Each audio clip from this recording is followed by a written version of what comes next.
Okay, let me go ahead and get started. So if you remember last class, I talked about theory of price discrimination under monopoly and did first, second, third degree discrimination. Today I'm going to talk about empirical work on price discrimination. And just as a reminder, as I said previously, all the models I talked about in last class are 100% mathematically correct. There's nothing like we need to test about the theory itself, but many things that empirical work can do for us, in some sense it's asking whether the assumptions are correct and whether things are working like we think or whether there should be other assumptions in the model. So questions, examples we could help with, do firms price discriminate? Is the way that firms are pricing consistent with what the models say about how prices would be related to elasticities and other things if firms were profit maximizing? Magnitudes are important. There's a literature makes a big deal about price discrimination. How important would it be in practice? How large would the profit gains be? Would firms really be incentivized to do it? I discussed Bergman, Brooks, Morris, whether consumer surplus goes up or down with price discrimination really depends on what kind of information the firms have. What do those look like in practice? And if you are going to discriminate, what types of information do we need to discriminate? And I think this is something that's as I talked about, the interest in online price discrimination has really increased attention to the field because it used to be discrimination only occurred on expensive items where you could pay somebody to try to discriminate among consumers. Now in the online world where you know so much more about people, maybe there's going to be much more scope for discrimination. At least it's an interesting hypothesis. Early papers on price discrimination, one of the first things that happened in this literature was after the NEIO revolution was just people arguing, do firms actually price discriminate? How can we tell whether price discrimination is really occurring or if it's just cost-based price differences? Two of the early papers on this, Severin Bornstein had this very nice paper that just argued at the time in the United States, you could either buy leaded or unleaded gas. New car, at some point we switched from having leaded gas to unleaded gas because leaded gas caused lead poisoning, all kinds of public health problems. Because unleaded gas was initially used by people who had newer cars, those people were wealthier than the people who had cars that ran on leaded gas. Unleaded gas was a lot more expensive than leaded gas, and so the question was that because of the difficulty of preparing unleaded gas, or was that due to price discrimination? Bornstein has this paper just basically doing very detailed cost accounting and arguing that no, the price difference between leaded and unleaded gas was much too large to be anything other than price discrimination. And then Andrea Shepard has this paper which would be totally self-evident to those of you who are from California. Like I know in California you go there and it's like self-serve gas is $5.99 a gallon and full-serve gas is $7.59 a gallon, and you just do the math in your head like I'm paying someone $1.50 a gallon to pump my gas. That's $2. That person, they only make $15 an hour. There's no way that's what it costs. But Andrea Shepard has a paper that looks at stations actually in Massachusetts, comparing stations that offer both self and full service with stations that offer self-service only and full service only, and using the gap between the self and full serve only stations to estimate what the cost differences could be, and then looking at the sort of markups between the sort of dual product stations and arguing that that's clear evidence that there's second degree price discrimination going on where you're charging the wealthier people more for the sort of high quality product as the gas that someone else pumps for you. It's also, it's instructive if you want to go back and sort of get a sense for the history of the economics profession and how much the sort of required level of statistics and data has changed if you compare sort of Shepard's paper in the JPE 30 years ago to the most recent paper, last paper I'm going to cover in this lecture. It's sort of, you get the sense of how the economics profession has changed in standards for empirical work. Okay. Second topic I want to discuss, though, is racial and gender discrimination in retail prices. This is, another place where IO is definitely overlapping with the public policy question. The public policy question is, do prices differ by race and gender, and what's the effect of this sort of race and gender-based price discrimination on people in disadvantaged groups or potentially people in advantaged groups? The early papers in this literature reported very different results. I think one of the, really one of the first audit studies in economics, Ayers and Siegelman, Ayers and Siegelman basically, the idea was they just trained 38 undergraduate students who were like juniors or seniors to bargain for car prices. And they trained them like with a very specific script. So they were supposed to walk into a car dealer and say, I would like the Toyota Corolla 4-cylinder engine, base trim. I'm willing to pay $10,200. I don't need financing. Can I have it at that price? And then they just recorded what did the dealer say back to them. And they took these sort of 38 trained dealers. Of the 38 students they trained, 19 were white males and the other 19 were not white males. And they sort of like sent pairs of them to the same dealer to ask for the same car, at times far enough apart that it wouldn't seem suspicious. And then they report back like what were the dealer's initial counteroffers, what was the end of the price they got after they sort of had a sort of long bargaining script they were supposed to follow, which included things like, if you say 10,000, he says 12, say, oh, how about 11? Or if he says 10, you say 12, how about 10,200, whatever. So they gave them specific scripts they were supposed to follow. They even, if you read the paper, they even like said they rated all the students as being of average attractiveness because they were concerned that, better looking people will get better deals. So they had sort of white and black students, men and women. They rated them all as being of average attractiveness in their sort of hiring process, which I don't know whether hiring people by attractiveness is allowed these days. But anyway, they did that, and that was, results were that there was tremendous discrimination against women and minorities. So the black males were the ones who were treated worse. They were charged $1,100 more than white males for a car in the initial offer. And cars at the time were about $10,000. It's like charging 10% more on the price of a car.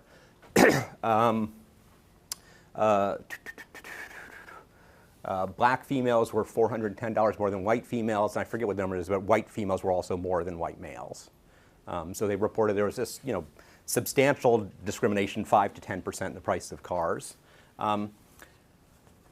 At the same time, Penny Goldberg had a follow-up article looking at exactly the same topic using data from the Consumer Expenditure Survey. And one thing you worry about with the audit study is that these people were not actually buying cars, and were the people who were not actually buying cars, would the prices of the bargain end up being what the same would be for real people who buy cars, and maybe the sort of way that the dealers reacted to these college students was different from the way they would react to other people.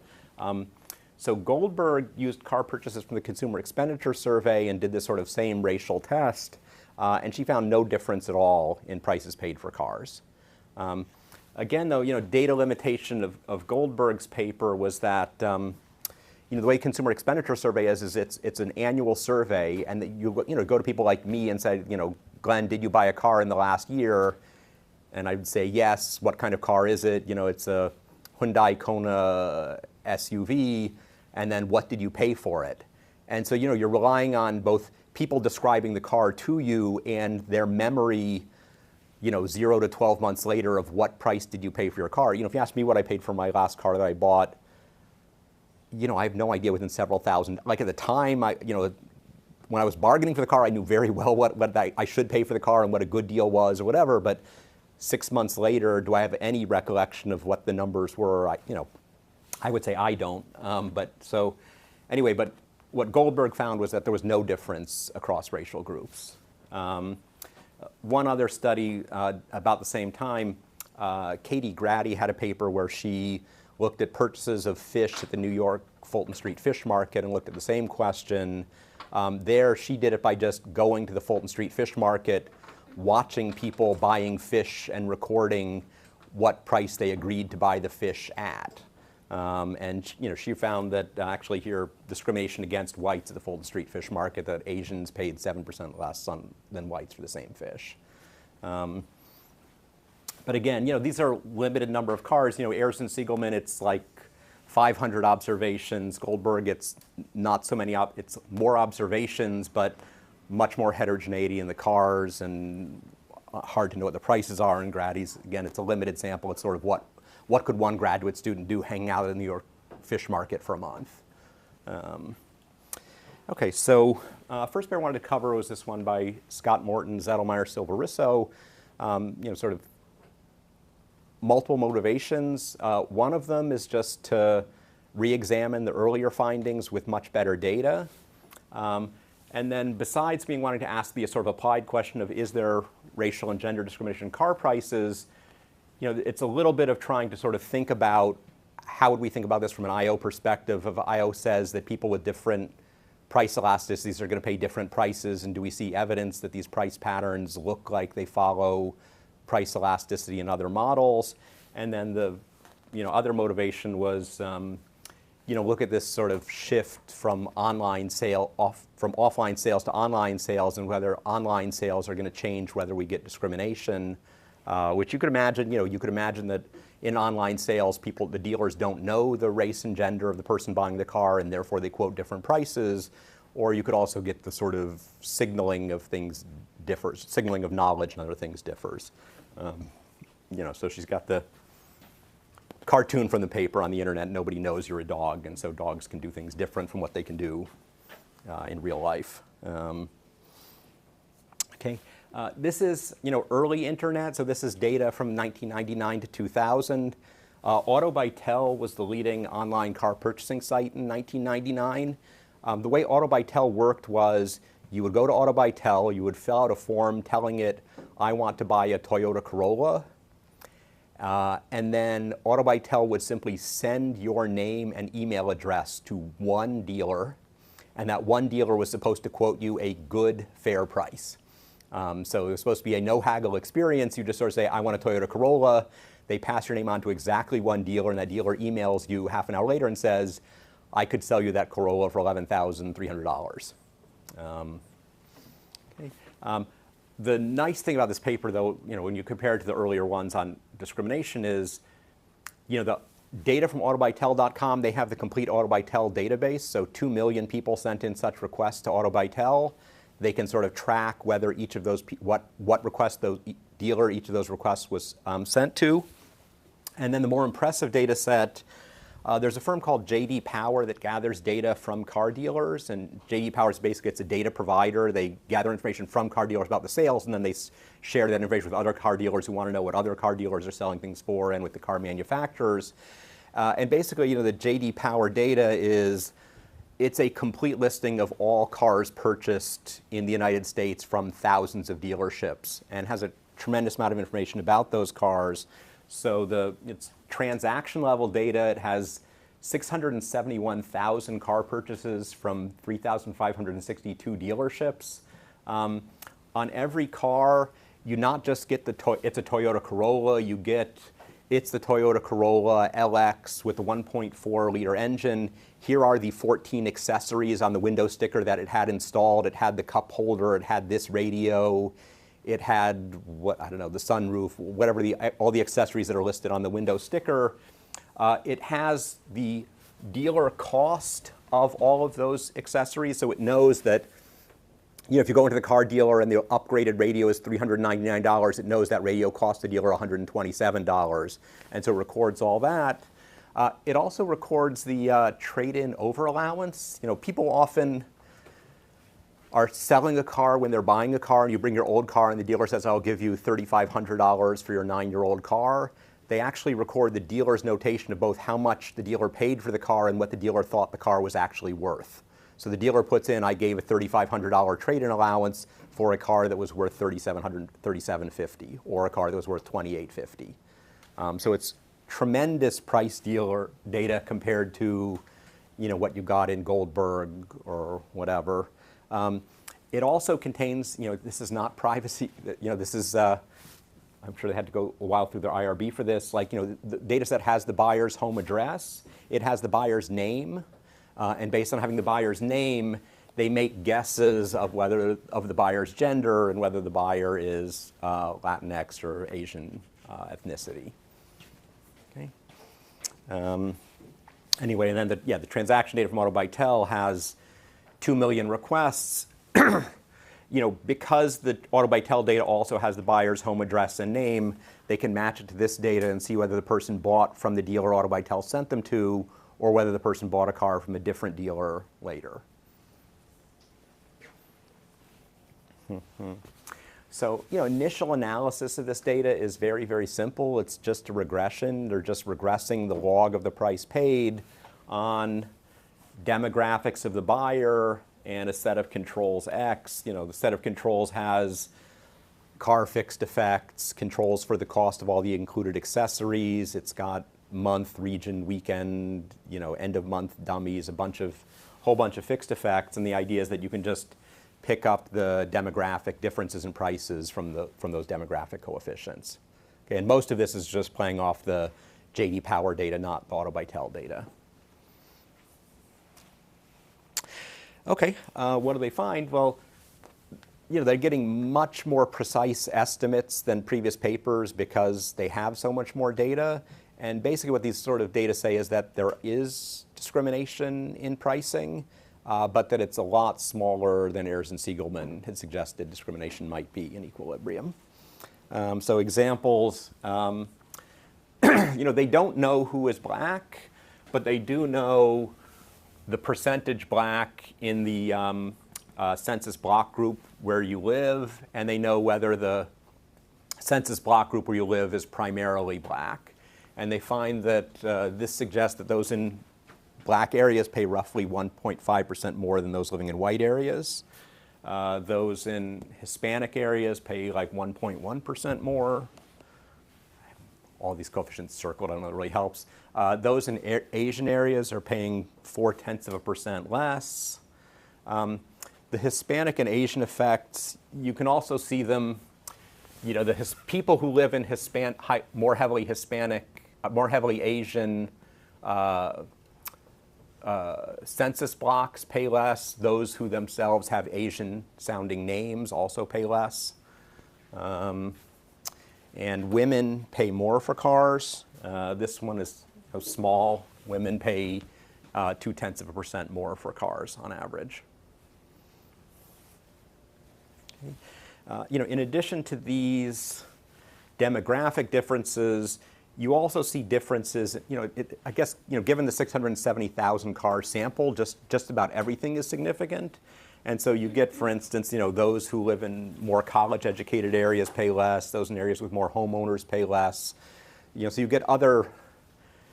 You might have thought the discrimination would go in the sort of sense of, like with the leaded, unleaded gasoline, high-income people end up being charged higher prices. Here, the messages sound like the discrimination, to the extent it's there, looks like it's discrimination in favor of more sophisticated buyers. So the people who have college degrees, own their homes, whatever, they end up paying less for their cars, perhaps because as if they're better at bargaining or have more information or more ability to comparison shop at multiple dealers or are better at using the internet, whatever the factor is. Okay. But again, these effects tend to be relatively small. They're all in the orders of a fraction of a percent in the price.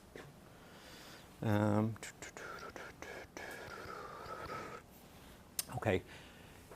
Why are these prices differences? You can think of a number of reasons. If you are a Chicago school economist, you can come up with, no, these are all just picking up cost differences because, my cost of selling someone a car, there is this cost of I have a salesperson's time talking to them that I have to recoup even if the person doesn't buy, and so people less likely to buy might get quoted higher prices. You also have these effects of who is going to bring the car into the dealer for service. And perhaps the sort of wealthier people are going to bring the car back to the dealer for service and get charged $199 for an oil change instead of going to the Jiffy Lube and paying $19.99. Therefore, the car dealers are more anxious to sell to them because they know they're going to make the money back later. Obviously the price discrimination theory suggests that this could just be profit maximizing against either differences in intensity of preferences or search costs, ability to comparison shop, differences in bargaining skills, or there could be sort of racial or gender bias. I dislike women. I'm going to charge women more for cars just because I don't like them. So the data set, unfortunately, while it's very rich, it doesn't have. There's no exogenous price variation in this data, so estimating demand, there's nothing really to estimate price elasticities here. This is just equilibrium prices paid. So that really knocks out a lot of the opportunities you would like to see of, is the price discrimination model really explaining this? You'd really like to sort of say, do women have different demand elasticities than men, and are those demand elasticities such that you would price 0.2% different because of them? So instead, they just have some auxiliary regressions trying to make the case that they think, so I guess, I don't know if they're trying to make a case. They come down with their bottom line is they're going to argue that this looks a lot like profit maximizing price discrimination and exploitation of consumers with higher search costs or who are less sophisticated at shopping. So what are some of the things that do this? Okay, so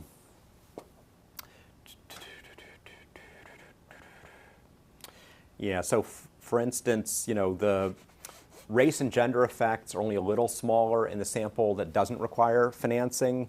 And so they argue that, sort of in the sample that comes in and tells you, I have cash, I don't need dealer financing, you're more sure that the sale will go through. You're not, the cost-based difference of I'm not worried this person isn't going to be able to buy the car anyway isn't there. They notice that the effects are really only slightly different in that effect. Another one is they look at the subsample of people who are trading in cars.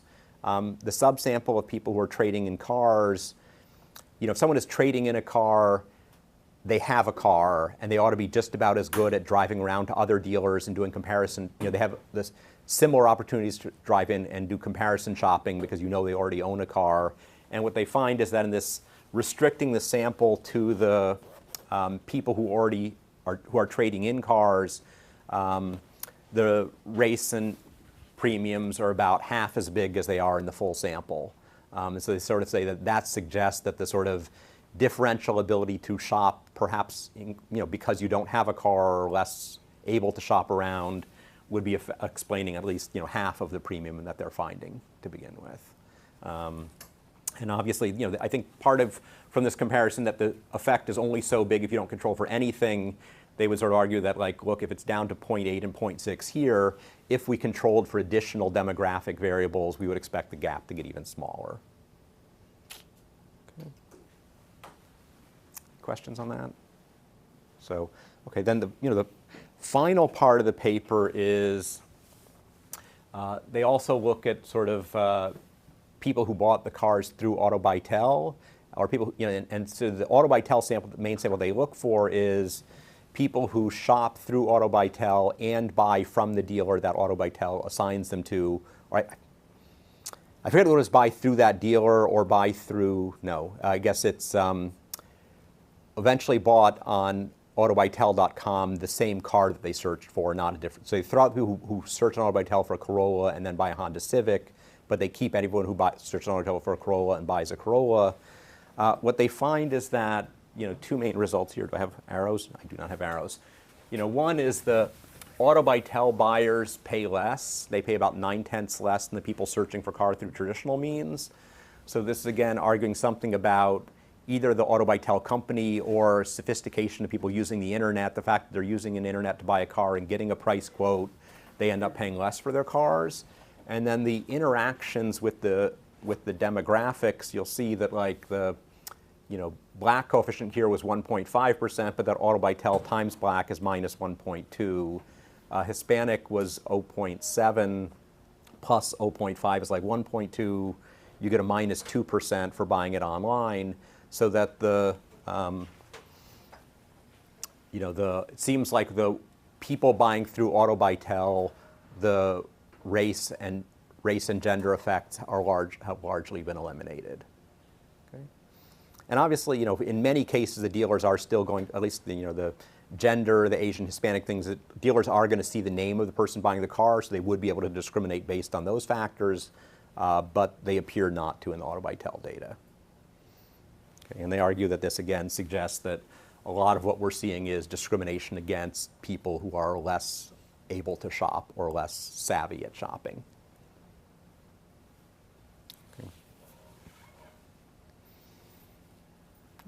Any questions on that paper? No? Okay. So, yeah, I guess one final comment I wanted to make is that if you were to ask what would be the effect of banning discrimination here, at least banning mean discrimination, this paper, essentially makes it suggest that banning discrimination would not do much at all to dealer profits. Because if you think about it, right, a sort of a feature of monopoly pricing is that d pi dp evaluated at PM equals 0. So a change in the price has only a second order effect on the dealer's profits. And so, if you're only changing, if d pi dp, if you have sort of only a second order effect on profits from a price change and you're banning dealers from having 1% price differences, that seems like that would have a very, very minor effect on dealer profits. Now, this is banning mean price discrimination. It is the case that in the data there are some people who pay 5 or 10% more and some people who pay 5 or 10% less than others. So it could be that the dealers are making a lot of profits from being allowed to discriminate, but being allowed to discriminate in a way that systematically disadvantages demographic groups, that can't be important to the dealers.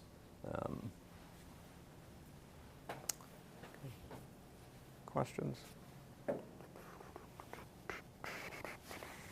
Okay, so then the second topic I sort of figured I'd focus on with the other two papers was this question of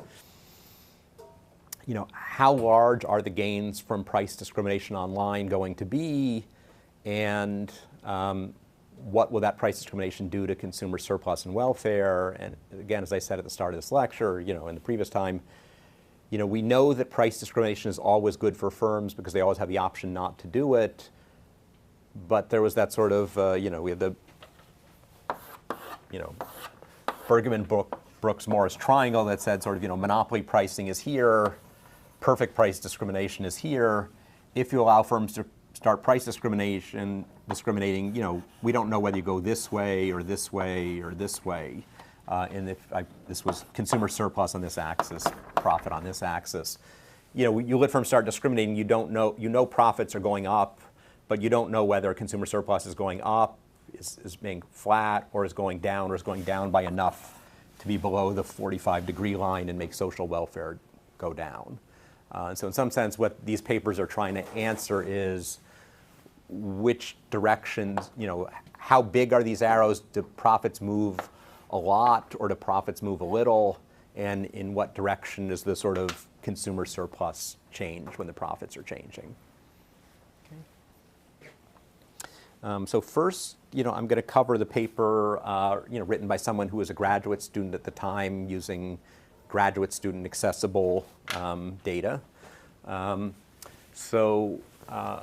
Schiller is using information from web browsing activities from Comscore. So, Comscore data is,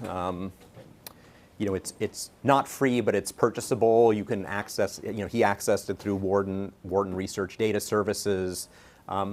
Comscore data, it's modified web logs. So he has this, Comscore is a company that basically, it's an information broker that sells information to firms. What they do is you allow, Comscore will pay you money. I don't know if it's like they pay you $100 and they will say, can you install this browser, this browser add-on? And this browser add-on is going to track everything you do online and send it up to Comscore. So you have to be fairly confident in the anonymity of that. And obviously we all know it's very hard to have anonymous, given that people tend to look at their own page, their own Facebook or their own whatever, how anonymous is your entire stream of web usage? Can someone figure out who you were and what else you were looking at online? But anyway, they had a, Comscore panel at the time had 61,000 users who were allowing Comscore to track everything they did and reporting that. And then firms interested in tracking consumers or understanding consumer behavior could buy Comscore data. Ben bought Comscore data. The Comscore data that you get in this public way, it's not the full browsing logs. They sort of realized that was a little sensitive, but what they do provide you with is still a lot, which is a time-stamped lists of all the domains that you go to. So for instance, this person went to facebook.com. They viewed 83 pages on facebook.com over a period of 57 minutes. Then they went to ebay.com. They did this. Then they went to newyorktimes.com. They viewed 12 pages there, spent 15 minutes, and it just sort of gives you the entire history. It does also contain, because it's meant for commercial purposes, it does also contain information on things that they purchased. So if you went to Netflix and signed up for Netflix, that would be recorded in the Comscore data. This person went to Netflix, viewed 12 pages, and purchased a subscription. Okay. The paper focuses on demand for Netflix. At the time, maybe you guys are too young to remember this world, Netflix was not an online service where you clicked on movies and could download them and watch them. Netflix was a service that mailed you DVDs. So you would have a list on Netflix of these are the movies that I want to watch. Netflix would mail you a movie in an envelope, and then when you were done watching your movie, you would put the envelope in the mail, you would mail it back to Netflix, and the next movie on your queue would arrive. So it was kind of like a video rental store, except you didn't have to walk to the video rental store. And you could have different subscriptions, like a subscription where you only have one movie at a time, or a subscription where you got 2 movies at a time, so that you didn't have to wait, like if you have the 2-movie subscription, as soon as you watch one of the 2, you mail it back, and then the second one can arrive in the mail 2 days later, it's giving you time to watch it. You still have the second movie to watch while you're doing that. Why does he do this? In some sense, this is a very clever design, I think. If you think about somebody who has access to this limited data and he's trying to understand price discrimination, there's several nice things about Netflix. One is, the number of people who purchase something in a year is limited, but he can get everyone who's a Netflix subscriber, because if you're a Netflix subscriber, you regularly go to netflix.com and view multiple pages and spend a little time there choosing your movies. And so by seeing whether someone is a regular visitor to netflix.com, you'll know whether they're a Netflix subscriber or not a Netflix subscriber. Okay.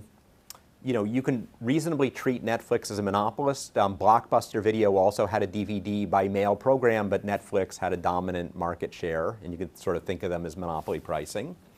The fact that 16% of all Americans had Netflix subscriptions at the time means, if you're trying to think about estimating demand for something, you need you have 60,000 users, but if only like 50 of them have bought something, you really only have 50 observations in some sense. So the fact that you have 60,000 observations and 16% have Netflix subscriptions mean you've got 10,000 subscribers and 50,000 non-subscribers, and comparing the subscribers and non-subscribers is much more powerful if you're comparing 60 and 59,000, 940. And then another aspect is, like I said, people do studies of cardboard boxes. Netflix is a very simple business. You can estimate very well Netflix's cost, which is Netflix has to buy DVDs, they have to have people put them in envelopes, send them in the mail, and then get them back and sort them again. Netflix also had just, so if you look at Netflix's accounting data and you look at how much they spend buying DVDs, how much they spend on their mail rooms, you can get very good accounting estimates of what is Netflix's cost of having a subscriber. So he sort of treats this as a product where we can observe demand well, and we know the cost from accounting data. Okay. Big limitation, there's no price variation, right? Like, Netflix did have some coupons or whatever, but he doesn't know that. He doesn't know what most of his subscribers paid for Netflix because he doesn't observe them buying Netflix. He doesn't know what kind of subscription they have, whether it's a 2-disc subscription or 3-disc subscription or something like that. So, normally you think of, I need exogenous price variation to estimate demand elasticities. Okay. So I guess, though, the second clever insight that he makes in the paper, besides that Netflix is a good experimental subject, is that you can try to estimate price elasticities here without any price variation. So, Tobias is going to talk about demand estimation in a couple weeks, which can't come too soon, it seems, for the papers I'm covering. A basic insight of that literature is if you have exogenous price variation, you can estimate demand elasticities. And then once you've estimated demand elasticities, if you're willing to assume that firms are profit maximizing, then you've got this condition that the firm is maximizing over P minus C, D of P, or the firm's going to be doing P minus C over P equals 1 over the elasticity of demand. So if I observe the elasticity of demand and I observe the prices, I can figure out what the firm's costs are without any cost data, if I assume that firms are profit maximizing monopolists. You know, what Schiller notes is that if you think about this equation, let's suppose that we know that costs are known and Netflix is profit maximizing. If costs are known and Netflix is profit maximizing, then I know P and I know C and I know P, which means I can infer what the epsilon is. So having the knowledge of what fraction of people buy lets me get dq/dp, right? Because epsilon is dq/dp times p over q or whatever. So if I know p and I know q, then I can also get dq/dp. So that gives me, you know, dq/dp. So I can really do sort of what we often want to get out of demand estimation, even without any exogenous price variation, if I have cost variation and profit maximization. Okay. So anyway, what does he do? So again, it looks like a lot of the logit-like demand structures I talked about earlier. He assumes that consumer I's utility from buying Netflix package J is some utility from Netflix minus alpha times the price of the package. So alpha is this price sensitivity, plus CJ, which is the sort of quality of package J, plus this random error term that makes some people who are similar buy and some people not buy. Okay. And he assumes that this average willingness to pay for Netflix among people with demographics X is xi times beta. And he's going to sort of think about that Netflix could discriminate by charging different prices to people with different observables xi. And in his data set, there are all kinds of observables.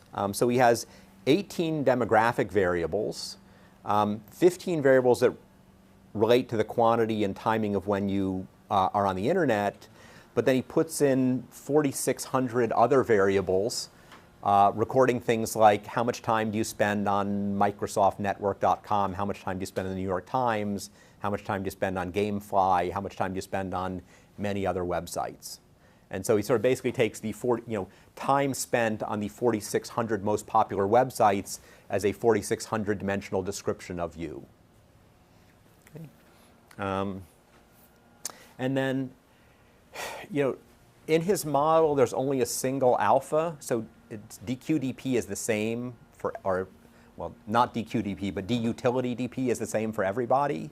But because the mean utilities differ, people who have a very high V are going to buy the thing basically almost regardless of what the price is. People with a very low V are highly unlikely to buy it. And so the price sensitivity does differ across people because you have these sort of non-linearities in how much it's worth to you, and that affects how much you're willing to pay. Okay. And so then he's going to estimate these beta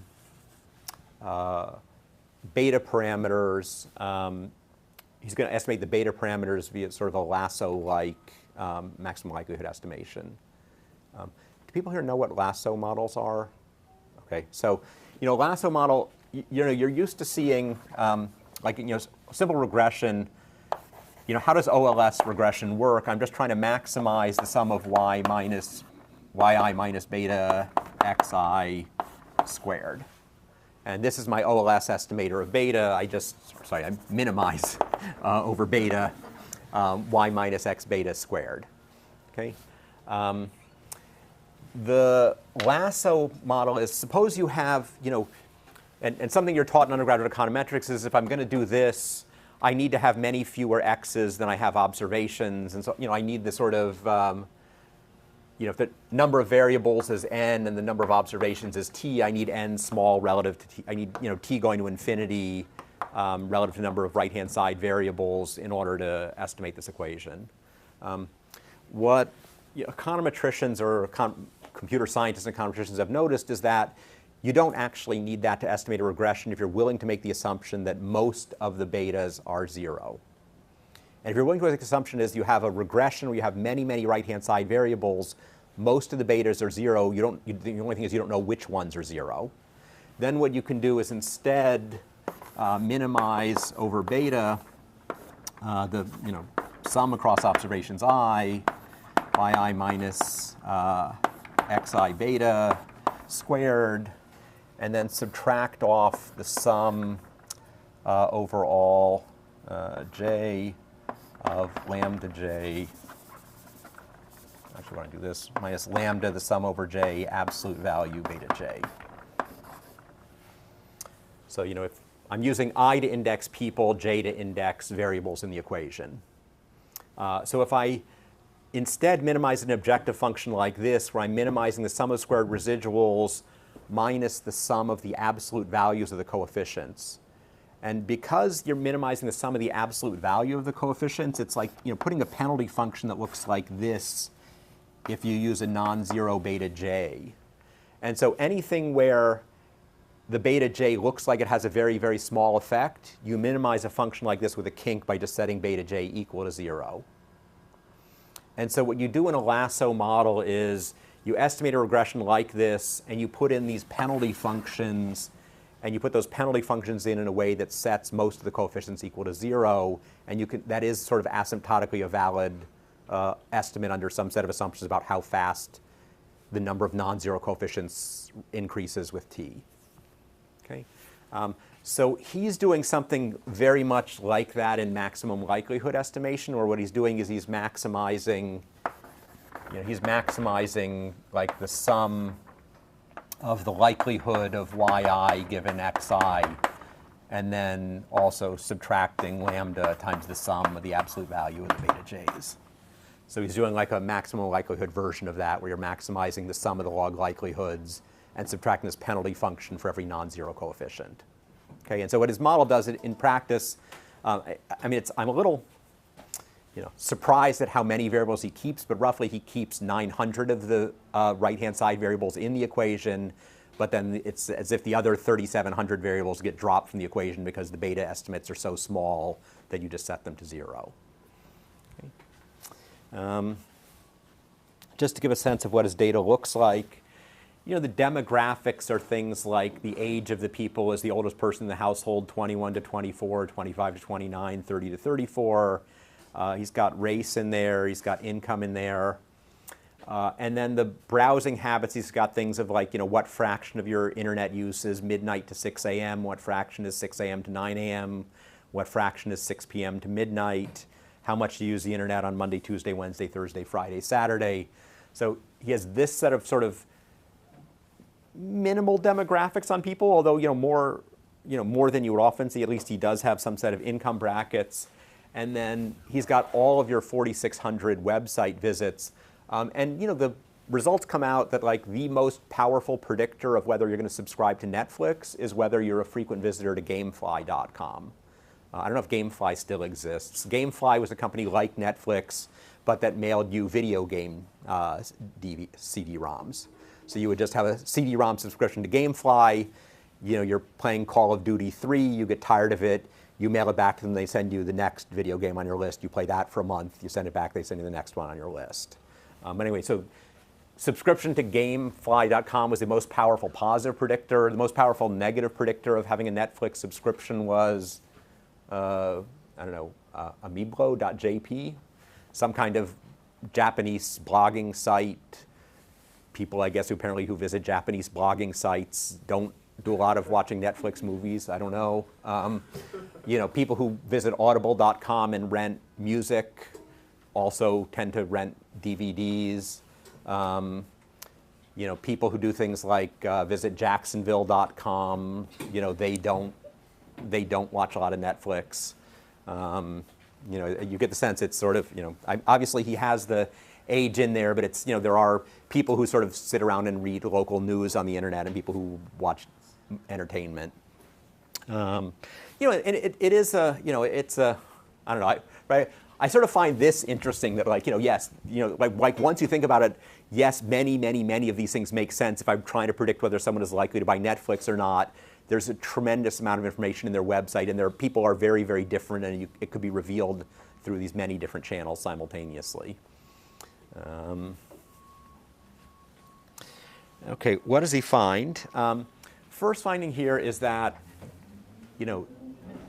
demographic targeting, and again, remember, he had the same demographics we were talking about in the Carr paper. He does have, he has race, he has Hispanic, he's actually got income.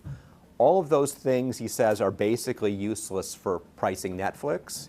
He said that sort of if you estimate, I'm going to estimate demand elasticities as a function of the demographic group and think about switching from the optimal uniform price to the optimal demographic targeted price. And he finds that targeting the demographics would let Netflix increase its profits by 0.3%. I think though this, in some sense this is consistent with what I said before in that, again with that sort of like, if profits are quadratic in the extent to which you want to change the price, and profits, it's a second order change, and you only want to make changes on the order of a few percent, then the profit effect from that has to be small. And that's what he says. The profit impact is 0.3%. He argues that targeting on the web, though, may, in some sense, may be much more common than targeting in the offline world would be because these browsing variables are much more powerful. He estimates that they would let you increase Netflix's profits by 13%. It's still not a huge number when you think about you've got those 4,600 variables in there. What could you do with all of those? He says it's much, much more than you can do with demographics, but it's 13%. What are the welfare effects? Can I have that? Okay. So welfare effects are, here he's arguing that with demographic targeting, we're actually, in this diagram, it's the tiniest arrow in the world, but it's an arrow to the right. That is, the profits are going up by 0.3%, the consumer surplus is going up by 0.05%. Demographic targeting, it's like this kind of arrow. So it's a bigger arrow going up 13%, and it's going slightly down on the consumer surplus side. Total social welfare has got to be going up because, you've got the 13% increase in profit, the only negative 0.5% on consumer surplus. I don't know what the mean consumer surplus is versus profits, but assuming that they're roughly comparable, social welfare has got to be going up in both cases. He does not have nearly as much data to do this, but he sort of says if Netflix were to use second-degree discrimination instead, discriminating across people by offering the one CD plan, the two DVD plan, the 3 DVD plan, there he argues that secondary discrimination would be much more powerful. And he claims, based on a conversation with a Netflix executive, that they were not doing second-degree discrimination at the time. He sort of said that they were doing plans are priced proportional to cost with a single multiplier, whereas secondary discrimination model says you should be charging different markups to different groups. But anyway, he sort of says that secondary discrimination could raise profits by much more and is a much bigger deal than these sort of third-degree discrimination they can do. And just here's an example of the what he's estimating the consumer types. If you have no demographics at all, it's as if you're assuming that everyone has the constant mean willingness to pay V for the product. If you put in the demographics, it's basically saying instead of having a spike here, you get almost everybody has one of these two willingnesses to pay that are very close to each other. And then when you look at the full model with web browsing data, you get this sort of bigger distribution like that. And if you remember back to what I said about Bergman and Brooks-Morris, it's the shape of this distribution that's going to tend to determine whether a consumer surplus is going up or down. And it seems like the shape of this distribution is something to the fact that it keeps them from raising their prices by too much, and that's why that would have to be involved in consumer surplus not going down a lot when you do this. Okay. Questions on Schiller? No? I think I had one more slide. So some comments. Just again, right? I think this is a nice creative paper if you think about what it takes to write papers as graduate students. He had this sort of just uses an off-the-shelf data set, and he has these two different ideas. One is this identification idea that if I can find a product where I think cost is known, I can estimate demand elasticities without having any price variation in the data. And Netflix is a product that's both very popular and where I can track usage and where I can get the observable cost data.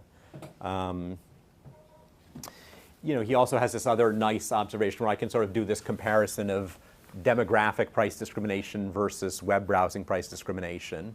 I think these are important applied observations to the extent that obviously the limitations of the data make it, it's a good data point, but I don't know how much we believe it, but it's, to the extent we believe that, it suggests that demographics are of very little value for price discrimination. So maybe we really shouldn't expect to see much demographic price discrimination. Shows that web browsing can reveal a lot of information. And something else I would say is that it also shows that web browsing-based discrimination is like one obstacle to discrimination is always people hiding who they are. Like, if you try to have a student, imagine you tried to have like a student surcharge at the ART. If you go there and you're a graduate student, they charge you 20% more than someone who's not a student. It would be very hard to get someone to prove they're not a student to you. Like that pricing discrimination wouldn't work because it's hard to prove that you're not actually in school somewhere. Here, it would be very hard to distort your web browsing behavior in a way that prevented Netflix from discriminating against you. Because Netflix can discriminate against you by looking at your visits to 4,000 different websites and okay, maybe I'm going to stay off Gamefly.com in the month before I'm trying to buy Netflix to get my price to go down, but that's just, they're only putting 3 times the weight on that as they use on these, thousands of other websites, and so, you'd really would have to do a tremendous amount of distorting your behavior to try to save money on Netflix, and given that it's distorting your behavior on 4,000 other websites to get whatever discount they're giving you, it's just going to be impossible for consumers to hide who they are other than, consumers hiding who they are via some technological means like sort of some tracking blocker software. But then again, obviously what we don't know is what's the mean willingness to pay of people who use tracker blocking software, and do they pay even more money? So. Is Netflix able to see people's browser activity back during this time?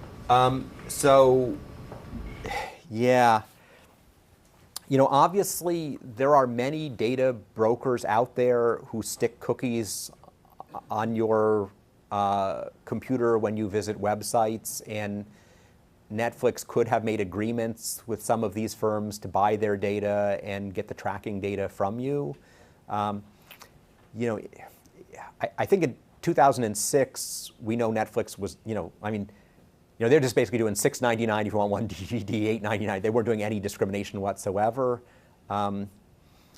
I don't know when those sort of data markets developed, but it certainly wasn't long after this that you could purchase an awful lot of data about users, from many, there are many businesses who have this model of sticking cookies on your machine and then selling the data about you every time you visit their site. Okay. Obviously, critical aspects of the paper, it is, it's a very nice observation that you can do this without any price variation, but it takes some strong assumptions to do this.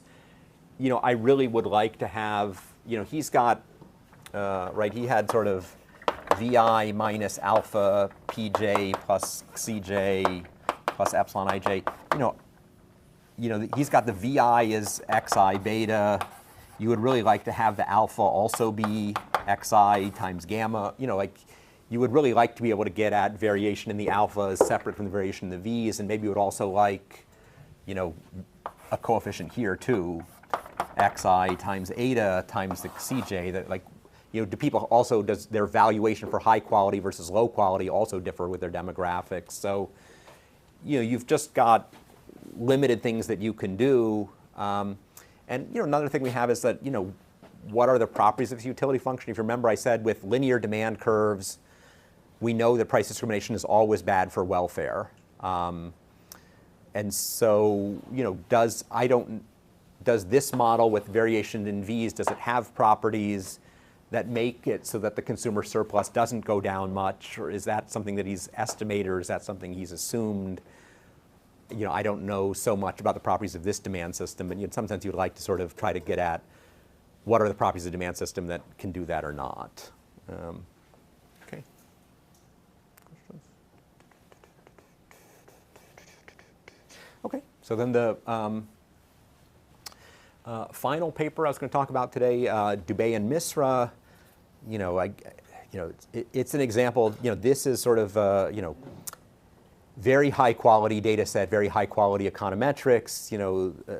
Again, the paper you would love to have as a job market paper. Obviously, a big difficulty of this job market, this kind of paper is it sort of shows there is this huge benefit towards data in this world, and having connections with firms that can generate such data sets for you and let you be the person who can analyze such data sets.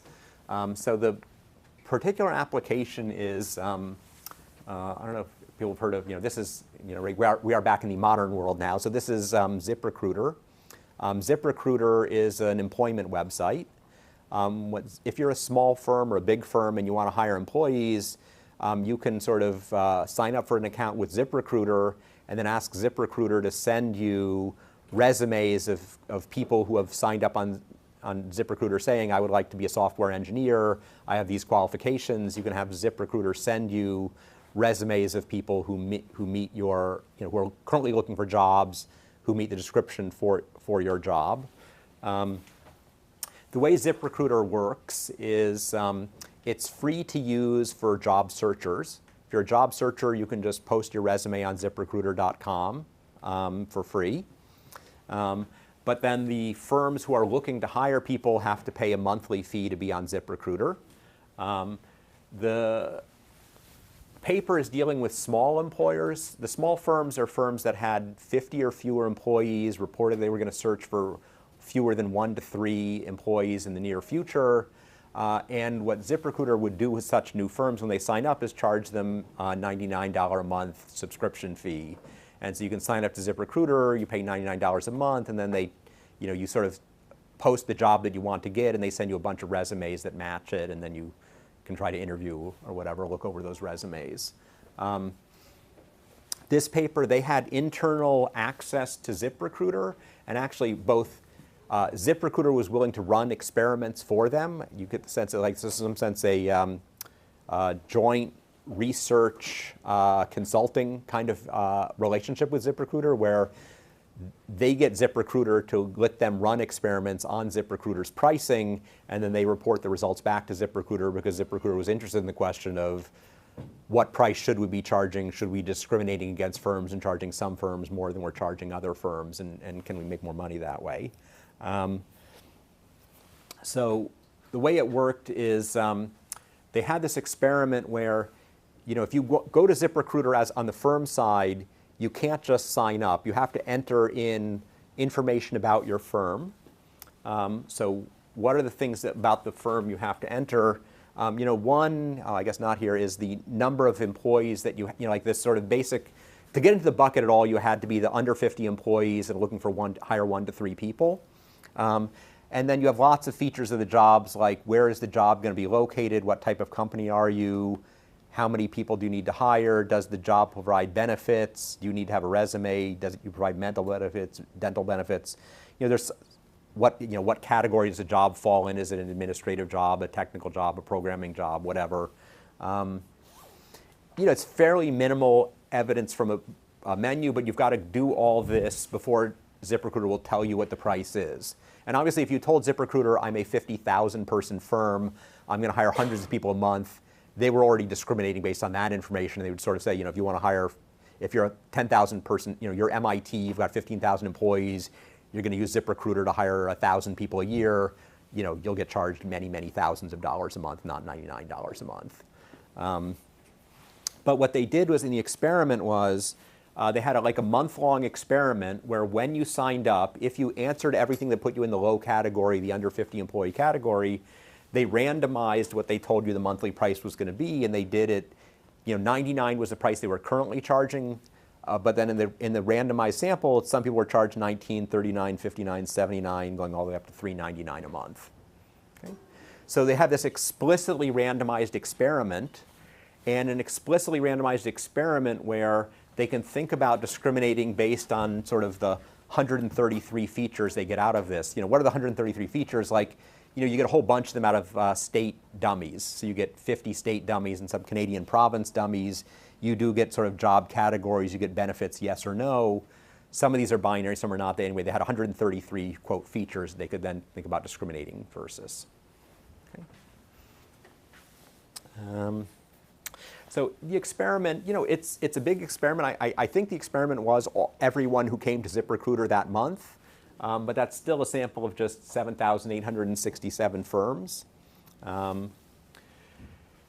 Utility model is very similar to what you saw in the previous paper. It's simpler here because Netflix had the many different products that needed the CJs to determine which Netflix DVD level you bought. Here, there's just one. It's just like you go through this process, and it's either a 1 or 0. You click, yes, I'll give you my credit card and sign up for $99 a month, or no, I don't want to sign up now. Okay. So the utility is, again, xi beta is your sort of mean utility given your characteristics, xi for signing up for ZipRecruiter. They then have the alpha coefficient vary across firms. So you take the xi multiplied by another coefficient vector gives you your price sensitivity. And then you have an epsilon I, again, logit error term at the end, where it's just some consumers with the same characteristics are willing to pay more or less to be on ZipRecruiter. Okay. And they estimate this by 3 different procedures. One is a pure maximum likelihood estimation to estimate the, again, this is 133 parameters here, 133 parameters here, so 266 parameters to be estimated, 7,867 customers. One thing they do is just pure maximum likelihood estimation. Again, empirically people worry about over, 266 is too many parameters to estimate with 7,000 observations. You sort of end up overfitting the data. So they use a Lasso like MLE procedure again to sort of estimate this. Or maybe it's a pure Lasso procedure, I forget. They use a Lasso procedure also to estimate this using setting more coefficients equal to 0. And then they also do a weighted likelihood bootstrap lasso, which you can look in the paper. It takes up multiple pages describing what this procedure is.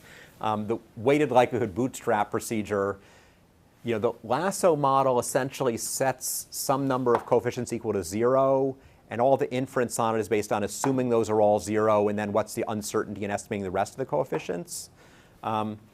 This weighted likelihood bootstrap model is keeping track of both uncertainty over which coefficients are non-zero and uncertainty over the coefficient values. So it's like giving you a posterior over all the different models that might be true and reflecting that you also, you don't know what the correct model is, you have a posterior over that, and then you also have a posterior over coefficients within the correct model, or within each correct and incorrect model.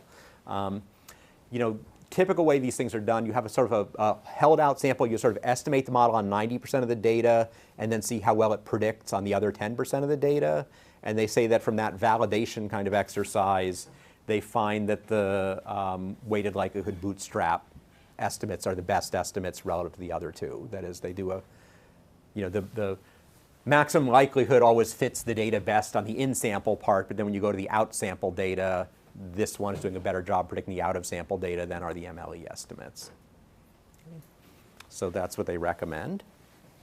What happens? Okay, so first, this is really a monopoly pricing problem, not monopoly pricing observation, not a price discrimination observation. But what they find is that ZipRecruiter was not short-run profit maximizing to these consumers. This chart here at the bottom is how much money would they make, how much money do they make in the first month off the customers who got different prices shown to them. And you show them $19 a month, still only half of them buy at $19 a month, so you're only getting like $8 a month in revenue. Okay? As you go up 39, 59, 79, 99, you keep making more money because fewer people sign up, but this price is 5 times that price. It's not 1/5 the number of customers. You make more money.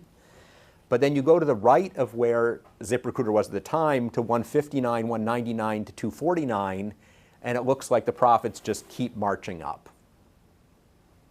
Okay, so result is that ZipRecruiter was just charging too little for its service from this short-run profit maximization perspective.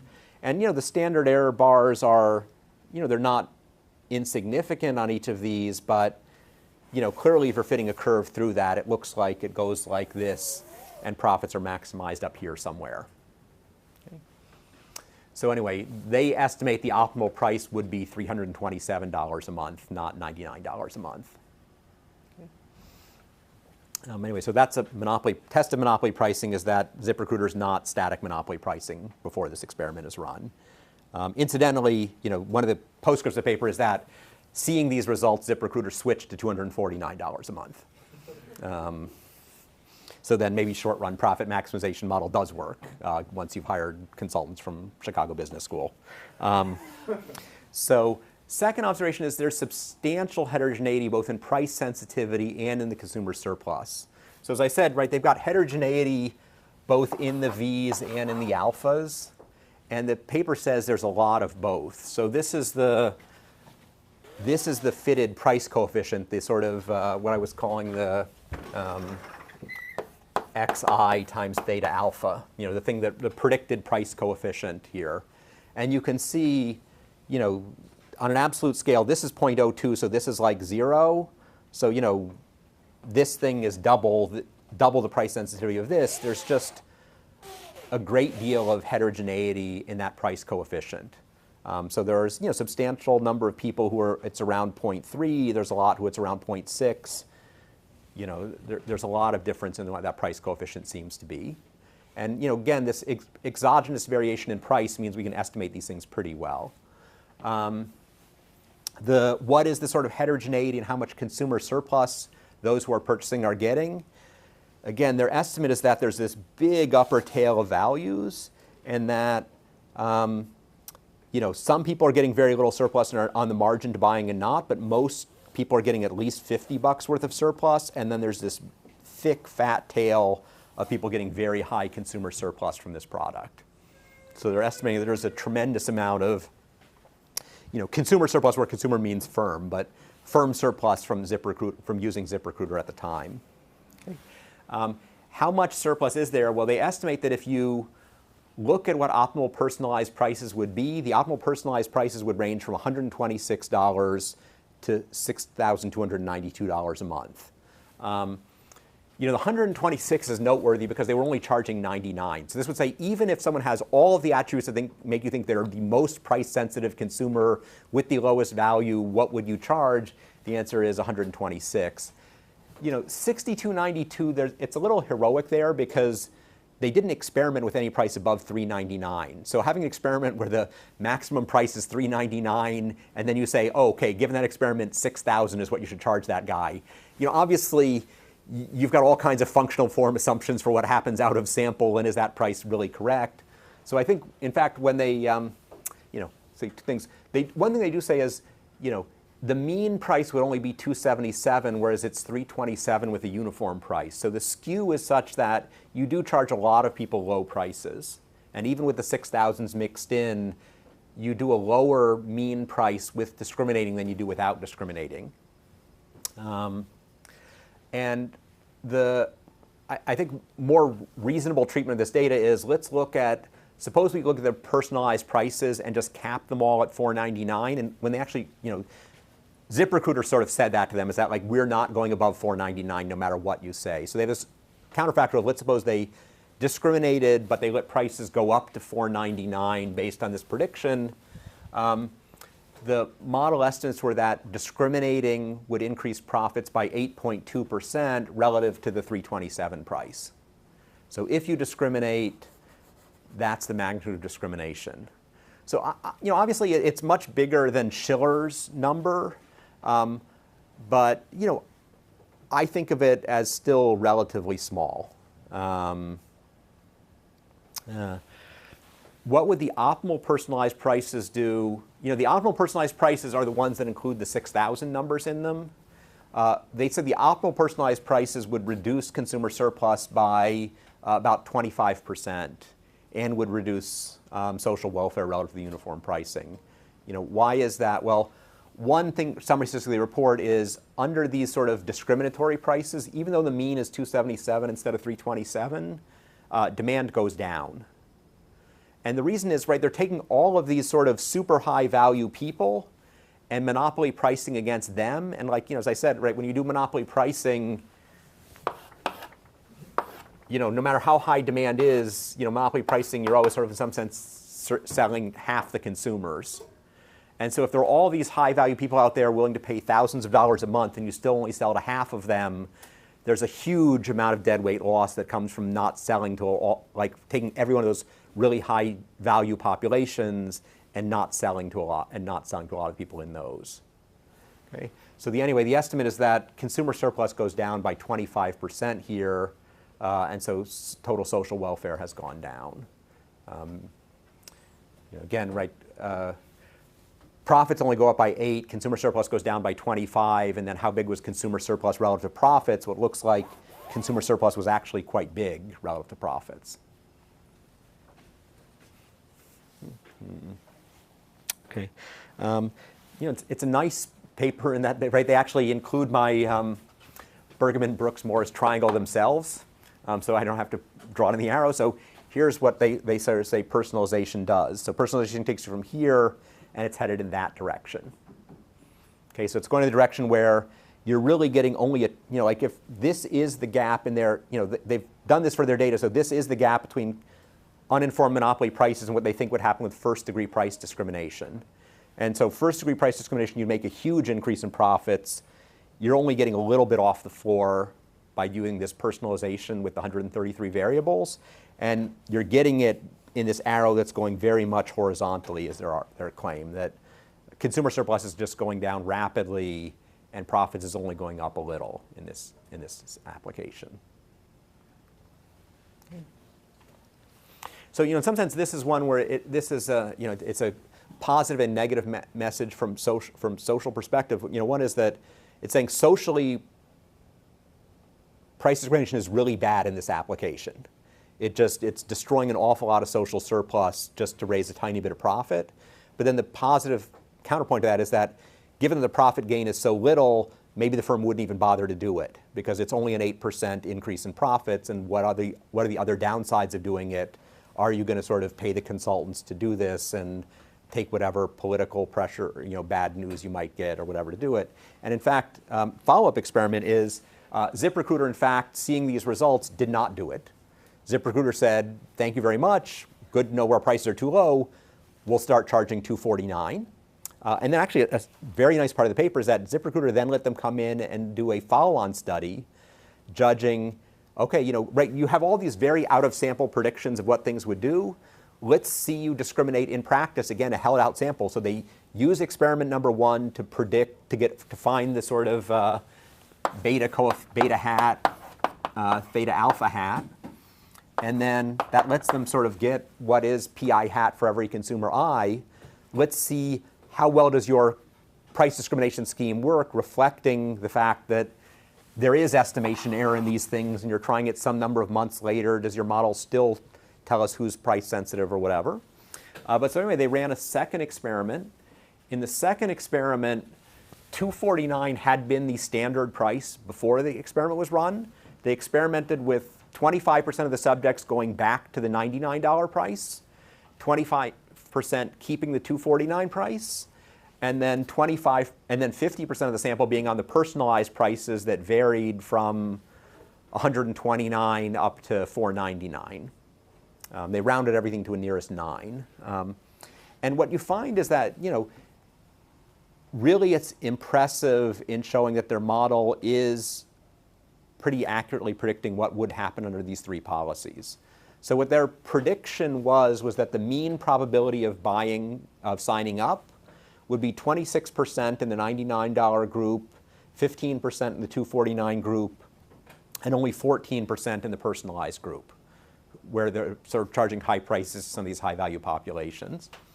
And what they find in the data, just simple comparison of means, It was actually only 23 instead of 26 in the $99 group. It matched 15 in the $249 group, and it was 15 versus 14 in the personalized group.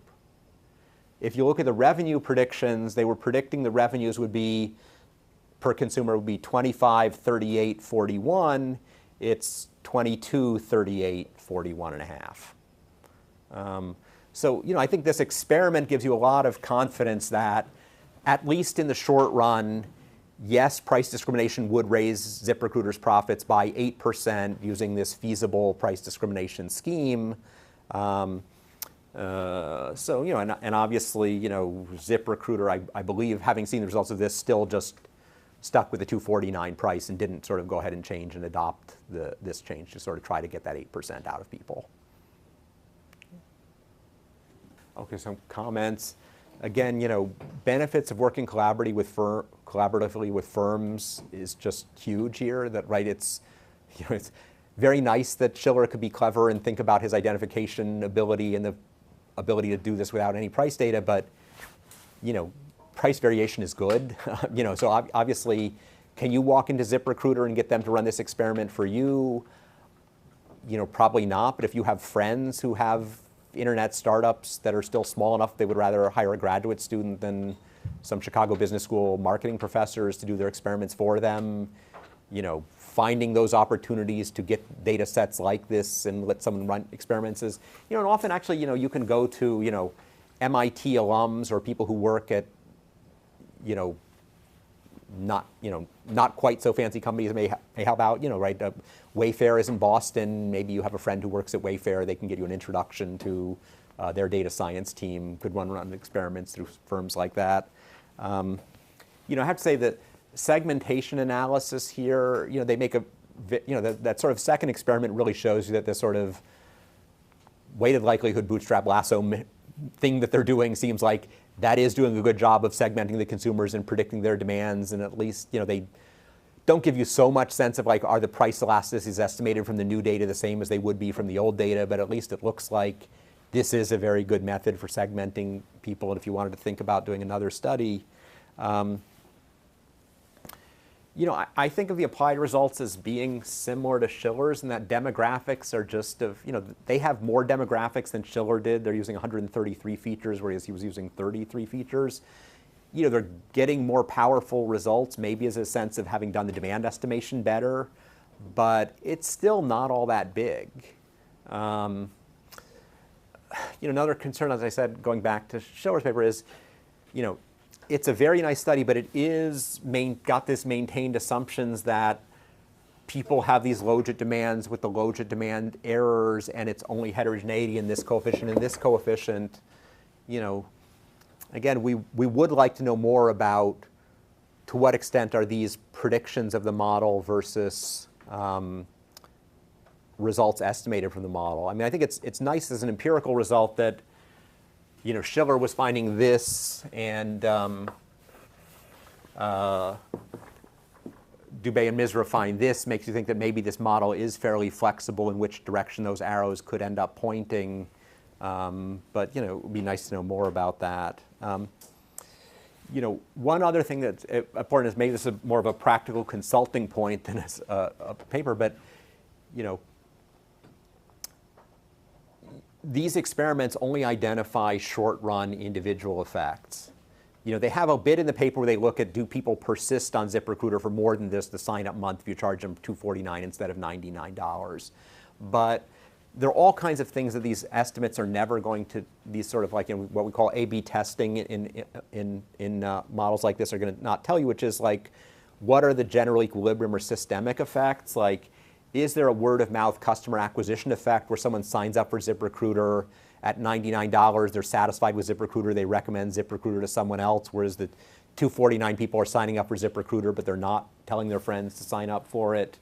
Does the sort of price per quality sort of effect when the experts are writing articles in the newspaper about which employment site should your firm work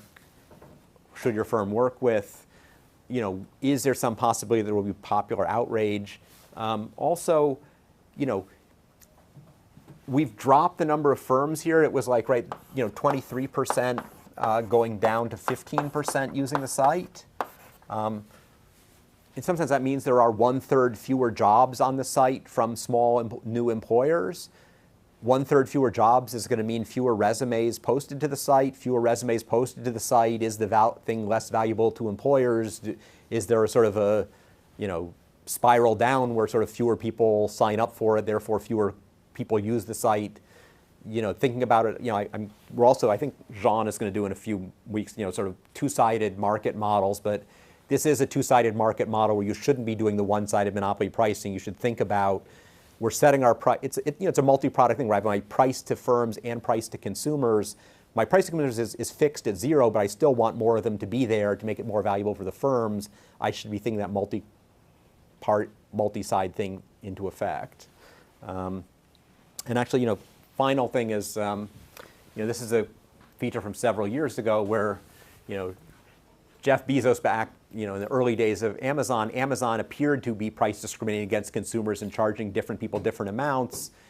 Just like there's outrage against price gouging for gasoline during, bad weather. Anyway, Amazon got into tremendous bad press for discriminating against people and charging different, some people more than others. And Amazon had to come out and sort of say, okay, we promise we're never going to do this. Again, we don't know, are there going to be similar effects? Is this part of why ZipRecruiter said 8% is not enough because they don't want to get caught price discriminating against people? Okay, that's what I've got for today. So Wednesday, I'm back to oligopoly competition. It's also going to be a very, back to a mostly textbook chapter where a lot of it is old. I'll get to some new stuff at the end. But I think actually the new theory gets pushed into next Monday's lecture because I'm doing less empirical and more theory on oligopoly pricing.